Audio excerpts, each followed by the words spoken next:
For a lot of people, getting to training means a long drive to a range on the outskirts of the county. Drive time can be a serious obstacle. What if you didn't have to leave your home and the training came to you? But first, if you have legal matters that involve firearms, then you need to call California firearms lawyer John Dillon, especially if you have questions about red flag laws, gun registration, gun transportation, or maybe you need to know that your guns are California compliant. Call our trusted firearms attorney, John Dillon. John Dillon specializes in California gun laws. You can call him at 760-642-7150 or visit his website at dillonlawgp.com. John Dillon's the best. Yeah. Okay, so our first guest, we just introduced him, Mr. Perry Yee from Fortified Measures. How are you, man? I'm good. Thanks for having me. Thank you for coming in. Really appreciate it. Thank you for everything you do for San Diego County gun owners, too. I think you've been at every single dinner. Since the beginning. Since even before. Since before, yep. That's awesome. Is that why he's Mr.? Yeah.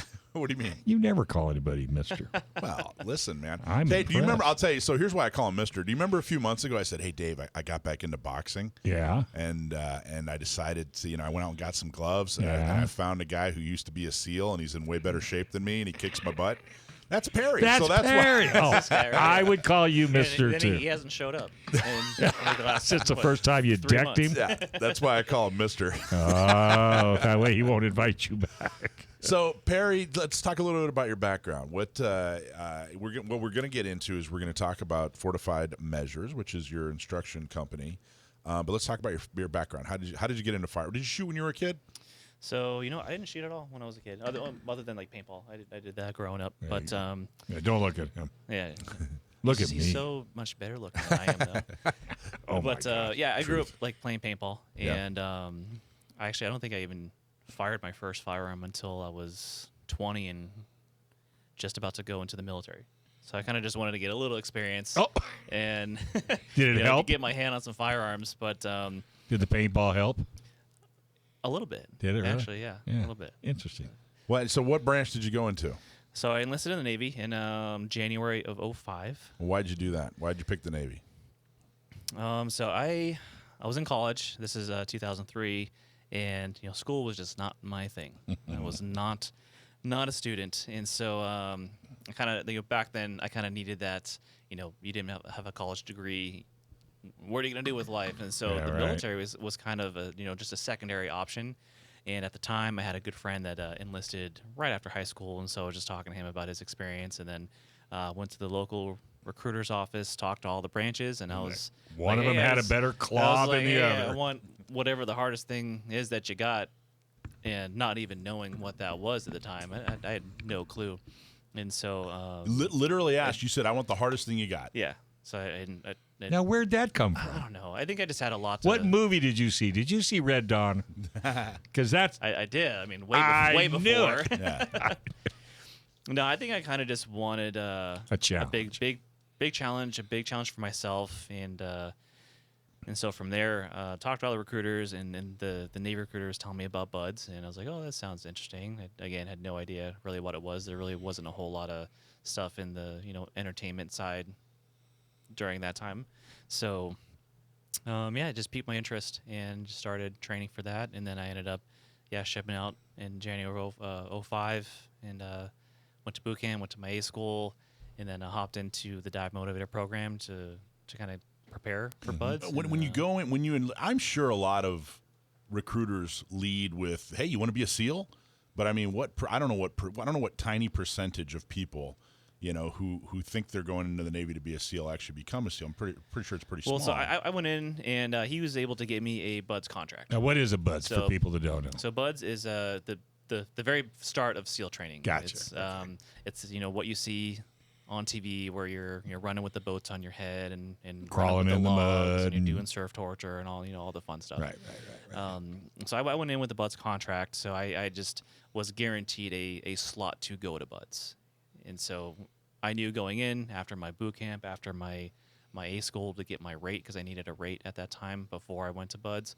But I knew going in that that's ultimately what I was going to end up doing, not knowing if I was going to make it or not, but at least I knew I was going. Right. At boot camp, are they like, "Hey, this guy wants to go to buds, so he goes over here and does more push-ups than anybody else, or you know, At the time, no. Now I believe there's divisions in boot camp where it's all candidates going to. They just wanted to see if you could get through boot camp, and not worry about buds. Yeah, they couldn't care less. They could care less. I got out of shape in Navy boot camp. Yeah, I would say so. So all right, so you go through boot camp, and then you go through. What was you said your rate, right? What was I went in as an IT originally, and so I think it was a 3-month school still in Great Lakes. So I spent my first 14 months in Great Lakes, 2 winters out there, which was rough. Yeah, and so you didn't really get into firearms training until you were a SEAL. That's when you. Yeah, I really didn't start training in until third phase of buds, actually. So once you hit third phase is when you start doing your basic weapons and land warfare and things like that. You didn't get any weapon training while you're in basic? You touch a gun once, and it's like a little firing line. You show up at the stall. Oh, really? You get your handgun, you get your shotgun, and boom, then boom. that's it. You Next. literally just walk down the line, and that's the extensive Navy training of firearms. So what was it like when you were going? So you didn't really have a whole lot of firearms experience, and then now they're teaching you. I don't even know how. I'm assuming that there's a basic class and then an intermediate class, but I'm pretty sure they ramp you up pretty quick, and you're like learning to pie corners and clear rooms and that sort of thing. What's going through your head when you're doing all that stuff? Well, at that point, you're really far along in training, and so you're already in a certain mindset, and so once you start doing your marksmanship and all your close quarter stuff, I mean, it's you're in it hard, and so, but it's fast paced, and so you kind of just learn. But look what was the washout rate as you were going along? I mean, it's not like at that point there's none really. Really? Yeah, I mean, all of the washouts happen early on in buds, pre-Hell Week. Well, that's what I'm saying. Yeah, okay. Because if you're able to make every week, if you make it, you made it. I mean, it's like, wow, I made it. 1 week, and then you got the next one. And yeah, honestly, you just get through the day. Yeah, you get through the day. They kind of tell you to take it one meal at a time. Yeah, it's a mindset, and some kids can't do that. Unfortunately, not. Yeah. And you're right. I was in the Army, and I watched the people that couldn't make it. I mean, just fall apart. It's honestly you can't really describe what it's like unless you're in it. That's right. You can watch all the specials you want. You can watch all the movies. You can do all the training beforehand. But until you're in it. I guess when you were going through the firearms training, you're doing all the stuff, and they're like, here, first guy through the door does this, the second guy does this, and here's how you do this close quarter stuff. Like, do you remember at some point going, man, this is cool. Like, I can't believe I'm doing this for a living every day. That's your job. I mean, you're getting paid to do this, and it's an awesome experience. Yeah. And then they send you to a SEAL team, and you actually they deployed you, and you were in. I don't know if you want to. I don't know how much you want to talk about. If there's something you don't want to talk about. Tell me you don't want to talk about. But then you go to. I mean, I went to SEAL Team 7 after I graduated, and I was over in Afghanistan, and obviously like the close quarter stuff is a lot different in that environment than it is than the previous wars that they were fighting in Iraq. But I actually started getting more into shooting after I got out of the service. Yeah, so talk about that, because you had a real interesting. You were with Warfighter Academy, right? Correct. With Dave, yep. And you met Dave. Dave was a SEAL, and I remember you telling me, and I'm paraphrasing, but I remember you saying, "Yeah, man, I was a SEAL. I got taught all this stuff. I thought I really knew what I was doing." And then, I meet Dave. Dave's got this whole different philosophy and curriculum, and it was like next level. Did I paraphrase that? Yeah, okay? No, that's great. So this was late 2014. So I was working at Poway Weapons and Gear at the time. I was just a range safety officer over there. Yep, that's where we met. That's where we met. Yeah, that's where this whole friendship insanity started. I remember looking at this dude going, he was a SEAL. I'm like, hey man, what did you do for Hey a man, living? you want to punch me in the face? I'm ready. Was it the tattoos that gave it away? Right. Yeah, so late 2014, I started training at the Warfighter Academy in Escondido, and I, like you said, I ran into Dave Maynard there, who was the master instructor, and we were the school was teaching CQB to military, law enforcement, civilians, and it was all force-on-force training. And I can't stress enough the importance doing force-on-force training. Okay, what's force-on-force? Force-on-force training meaning you are you're learning these tactics with the element of getting shot at by something, you know, whether it's paintball, munitions, airsoft, whatever it is, but you're actually, you know, training against an opponent that is actually firing back at you. And with Dave's philosophy, it kind of just blew my mind because we rarely ever did any force on force stuff with my time in the teams. The only times we would is when we were doing like a big final training exercise and we had, you know, we spent months in the shoot house, you know, doing all the drills, learning all our tactics and movements, but you know, the final element, and we'd have some role players in there and stuff like that. So we hardly ever did it. And so once I started training with Dave, we were training. I mean, I trained for a few years, 3 times, 4 times a day, 3 to 4 hours a day. We were getting after it, and so just the thought of like, all right, we're legit learning how to gunfight. You know, it's hard to learn how to gunfight when you're not actually in a gunfight, when you're just shooting at paper targets that aren't shooting back. You know, there's a whole other, you have one little projectile coming at you and it just changes everything, the whole dynamics of what you're doing, right? Your movements change, your adrenaline changes. So we were doing that consistently, you know, multiple times a week for years. What's the old saying? Everybody's got a plan until they get punched in the face. Right, was that Tyson? Yeah, I think it was Tyson. I think it was. So yeah, from there, I just happened to not drop everything that I had learned from the teams, but it just, you know, opened up my toolbox and just took in all this new information. you added some new tools. Yeah, absolutely. And so from there, you know, I just kind of dedicated my time and energy into learning and absorbing as much as I could from him, and you know, eventually being one of his instructors at the school, and you know, going off and actually still teaching his material that I've learned from him in the business I do now. And I got to tell you, I was really impressed with you. Not only know what you're doing when it comes to, you know, with gunfighting, I thought you were well above average when it comes to being an instructor. You were head and shoulders above, you know, the other folks there. Just at the art of instruction, just, you know, getting a message across. Your outstanding job. What if you had to kind of summarize, like, what was the big thing? You know, what was the big difference? What was the, you know, what was better about? Because I know Dave Maynard's a superstar. You want to hold him for the next segment because I'm gonna let him. Yeah, he's gonna let him think about the question. All right. Well, what was it when you're like, you know, what was the big difference between what you learned with Dave and what you already knew from the SEAL teams? When you're looking for jewelry or fine watches, where do you go? Well, go to San Diego's top jeweler, Leo Hamill. Conveniently located in the heart of San Diego, you can visit Leo's showroom on San Diego Avenue. I think it's down in Old Town, if I'm not mistaken. He is. Just to see their hand-picked lines of new jewelry, watches, and vintage jewelry. And when you buy from Leo Hamill, not only do you get the best deal, you are also supporting the Second Amendment. Support the company that supports the 2A. Visit them online at leohamills.com, or you can visit one of his showrooms and always get awesome service at Leo's.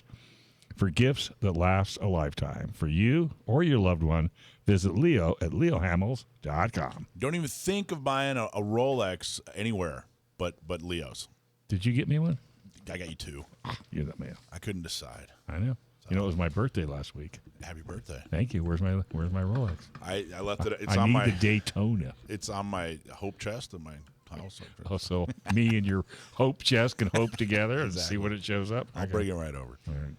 So we're talking to Perry Yee. He was just about to tell us. He got most of his firearms training in the Navy when he was a SEAL, and then he met Dave Maynard at Warfighter Academy, and we were just about to talk about what was the big difference. How would you describe the enormous leap in training between what you learned as a SEAL and Dave Maynard? Yeah, biggest thing was just practicality.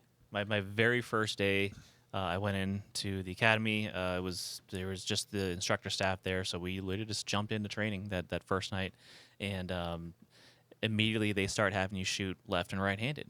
Right, you're shouldering your weapon right shoulder, left shoulder. I mean, I'd never done that before unless we were doing some, you know, minimal, like, oh, we're gonna simulate you got shot in this arm, so you got to do some, you know, offhand shooting at a target.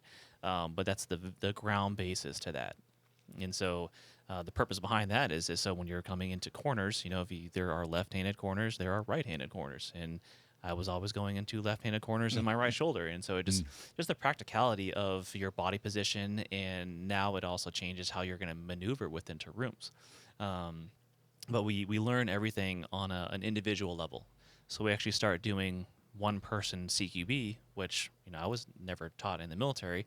I'm not sure if they do that now. Okay, what's CUB? So CQB is close quarters battle. We called it CQC in the Navy, which is close quarters. By the way, combat. I'm the dummy in the room, so I will ask you to explain Yeah, things. so any type of room clearing situation like that. Gotcha. So you learn on an individual basis first before you even start working into 2, 3, 4 man teams and so Gotcha. on. Because once you can learn the proper maneuvers and movements that you're responsible for, now you start throwing in more people, and everyone kind of knows what their job's going to be without having to really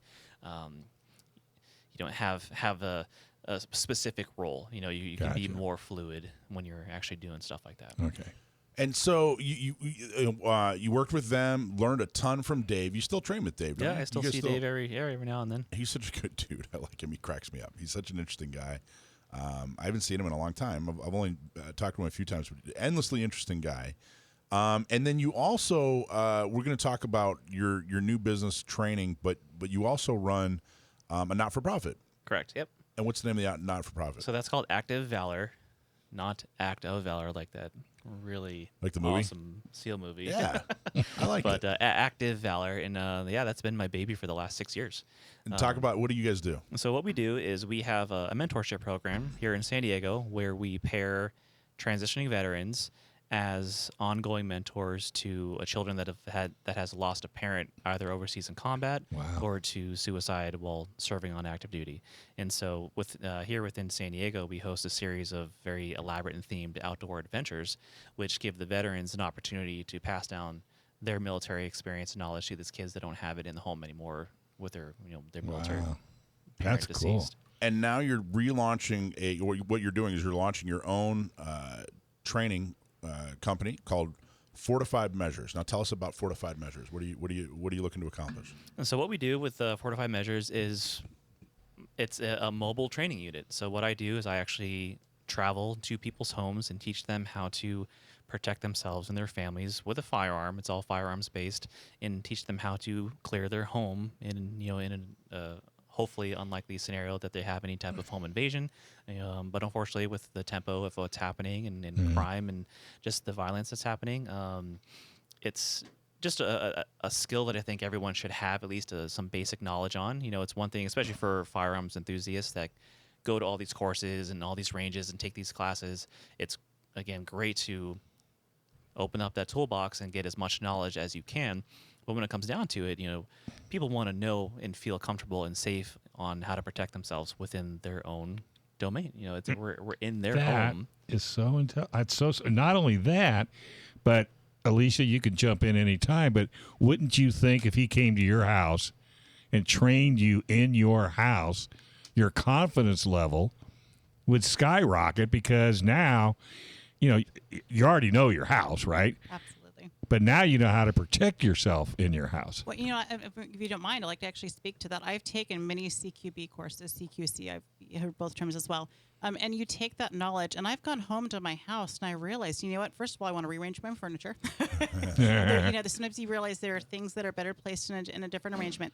But you take that knowledge and you go back home, and there are some things that you can do with that knowledge. But having someone that's an expert that can really come in there with an expert eye does make a real difference. But taking that knowledge from a training that's outside of your home in a different environment, you can make some applications, but it's not going to be as fine-tuned as bringing in someone with the expertise that he has. Do you make people move their furniture around? Nope, we leave it as it is because that's the way it's going to be, right? And so I come in with, literally the consumer needs nothing. It's good if Other they're- than the ability to learn. Correct. And so I bring all the training tools. No dumb there's questions. No dumb questions. Nope. Everything is accepted and opened, and we want them, again, I want to be able to leave knowing that they are completely 100% confident in their Do you do their the whole skills. family, or do you just... It depends on what they want. It can be a single person. I've actually done a couple and their 10-year-old daughter as well. So it just really depends on what the family wants. And again, I come in with all the training tools. There's obviously no lethal Well, of course, ammunition or anything. Right, So right, you get the comfort of being in your own home, but you also don't have the stress of being at a range. Especially if it's a first time or new shooter. Yeah, nobody's watching you, Right, exactly. especially if you're going to make a mistake. Yep. Yeah. But Well- mistakes are welcome. Well, and it's it's important to emphasize that this isn't marksmanship, and it's not even. You don't really even talk about like the function of firearms. I mean, they could be practicing with a loaf of bread. This is where to go and what to do when the stuff hits the fan. Yeah, and it kind of depends on what the service is. I mean, if it is a brand new shooter that just wants me to come and teach them the basic functionality of their weapons, I do that as well. But for those who want to do the home defense stuff, I require to have some sort of background and knowledge on their firearms. We don't go over the fundamentals of their firearm. Right. It's all about the movements, the being able to. We run scenarios on the what happens if you're in bed, you hear the crash, the crash happen downstairs. He can tell you that story. Or I have. And by the way, actually. By the way, you can't use bread. Have you seen the price of a loaf of bread? Well, it's cheaper to buy a weapon. It's so you remember a couple years ago after La Mesa burned down. And then they were next stop was Santee, which is where that's where my house was. That's where I was living. I had a neighbor who bought a shotgun and called me up, and it was like the night before we were supposed to have a riot in Santee. And he called me up and he said, "Hey, can I come over?" Good dude, great guy, but just new with firearms. And he said, "Hey, can I come over and could you teach me how to work my shotgun real quick?" And I'm like, man, the day before a riot.